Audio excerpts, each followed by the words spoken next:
As the culprit of the Ukraine crisis, why does the U.S. keep smearing China instead of reflecting on the security predicament in Europe caused by the eastward expansion of U.S.-led NATO? Why doesn't the U.S. reflect on its hypocritical move of watching the fire from across the river after fanning the flames? The least thing the U.S. should do is to sling mud at China, which is not a party directly concerned. The despicable move of the U.S. only serves to reveal its guilty conscience and true intention to shift the blame and profit from the Ukraine crisis.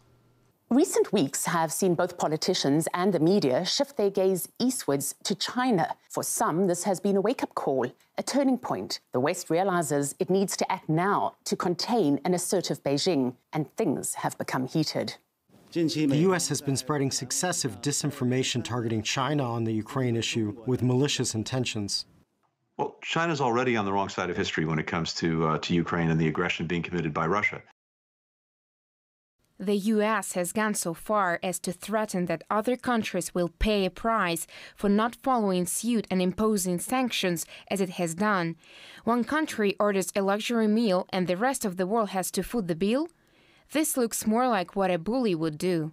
We will not stand by and allow any country to compensate Russia for its losses from the economic sanctions.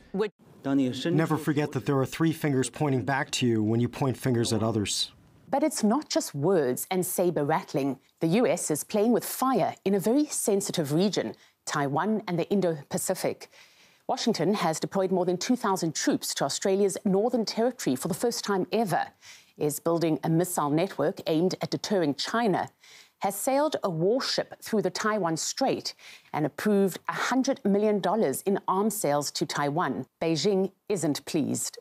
We warn the U.S. that playing the Taiwan card is like playing with fire, which will not only push Taiwan into a dangerous situation, but also bring unbearable consequences to the U.S. side. U.S. ally Australia is also upping the ante on Taiwan and on building nuclear submarines.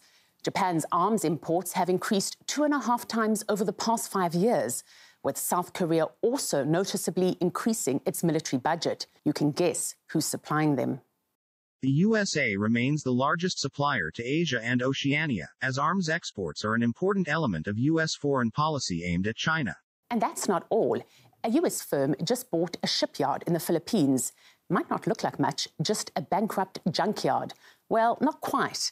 The location provides direct access to the South China Sea, the main area of China-Taiwan tensions, a message to Beijing that we're here to stay. And then there's the firm who bought it. The co-founder, Steve Feinberg, is a Washington insider, having run companies with close ties to the U.S. military. He also apparently has a very keen interest in China. Little surprise, it's his firm that bought the shipyard. America's Five Eyes partner, Australia, is also very much on board the Sanction China plan, with the country's militaries having a few recent brushes. It's also splashing some serious cash to try and stop China's dominance of the minerals market. China currently dominates around 70 to 80% of global critical minerals production and continues to consolidate its hold over these supply chains. This initiative is designed to address that dominance. But Beijing won't be bullied and holds many cards. The recent lockdown in just one city has got the world into a supply chain panic.